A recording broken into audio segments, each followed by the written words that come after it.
KSSPU Anicadu unit സമ്മേളനം നടന്നു. ഇതിന്റെ ഉദ്ഘാടനം ആനിക്കാട് ഗ്രാമപഞ്ചായത്ത് പ്രസിഡന്റ് PT എബ്രഹാം നിർവഹിച്ചു.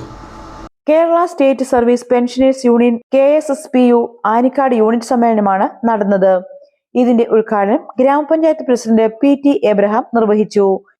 നമ്മുടെ ഈ സംഘടനയില് ഓരോ വർഷം ചെല്ലുന്തോറും ഞാൻ ഈ കാണുന്ന മുഖങ്ങളൊക്കെ സ്ഥിരമായിട്ടുള്ള മുഖങ്ങൾ തന്നെയാണ്. ഞാനും ഒരു ഉഴപ്പനാണ് ഇക്കാര്യത്തിലൊക്കെ. എനിക്ക് എല്ലായ്പ്പോഴും വരാനൊന്നും പറ്റിയിട്ടില്ല. അതുകൊണ്ട് ഞാൻ അതിനകത്ത് ഒരു ഖേദം പ്രകടിപ്പിക്കുന്നു. എനിക്ക് എല്ലായ്പ്പോഴും വരാൻ സാധിക്കുന്നില്ല. എൻ്റെ വൈഫിനെ കൊണ്ടുവരാൻ സാധിക്കുന്നില്ല. ഞാൻ വന്ന് ധൃതി വെച്ചാൽ വരുന്നത്. ഇപ്പം ഇന്ന് എനിക്ക് 2 പ്രോഗ്രാം. രാവിലെ ഒരു ഗ്രാമസഭയുണ്ട്, ഇവിടെ 8-ാം വാർഡില്. അതിന് പോകാൻ പറ്റിയല്ല. പത്തനംതിട്ട ഒരു ഔദ്യോഗിക മീറ്റിംഗ് ഉണ്ട്, അതിന് പോകണം. അപ്പോൾ 2 കൂടി നടക്കത്തില്ല. ഉച്ചക്കത്തെ ഗ്രാമസഭ നടക്കത്തുള്ളൂ. ഗ്രാമസഭകൾക്ക് മുമ്പ് തന്നെ തീരുമാനിക്കപ്പെട്ടതാണ് ഈ സംഘടനാ യോഗം. പക്ഷേ ഗ്രാമസഭ വന്നു, അതിനിടയ്ക്ക് പത്തനംതിട്ട യോഗം വന്നു. നമുക്ക് എന്ത് ചെയ്യാൻ പറ്റും? പങ്കെടുത്തില്ലെങ്കിൽ അത് നമ്മുടെ അവിടെ നടക്കുന്ന കാര്യങ്ങളൊന്നും മനസ്സിലാക്കാൻ സാധിക്കത്തില്ല.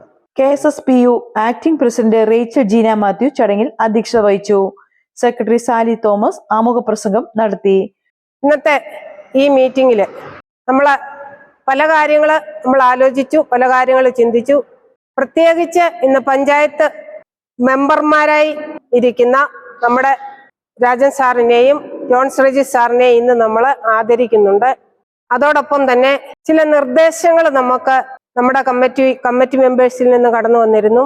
അതായത് 4 ഏരിയയാണ് നമുക്കുള്ളത്. 4 ഏരിയകളില് അതാത് ഭാഗത്തെ പ്രവർത്തകർ ചേർന്ന് ഒരു മീറ്റിംഗ് സംഘടിപ്പിക്കുക എന്നുള്ളത് അത് നമുക്ക് ചെയ്യുവാനായിട്ട് ആഗ്രഹിക്കുന്നുണ്ട്.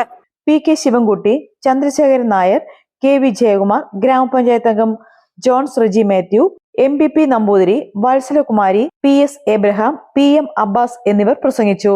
KSSPU യൂണിയൻ അംഗങ്ങളിൽ പഞ്ചായത്ത് പ്രസിഡന്റായി തിരഞ്ഞെടുക്കപ്പെട്ട PT എബ്രഹാം, അംഗം ജോൺസ് റെജി മാത്യു എന്നിവരെ അനുമോദിച്ചു. പുതിയ ഭാരവാഹികളായി PM Abbas, Sally Thomas, PS Abraham എന്നിവരെ തിരഞ്ഞെടുത്തു.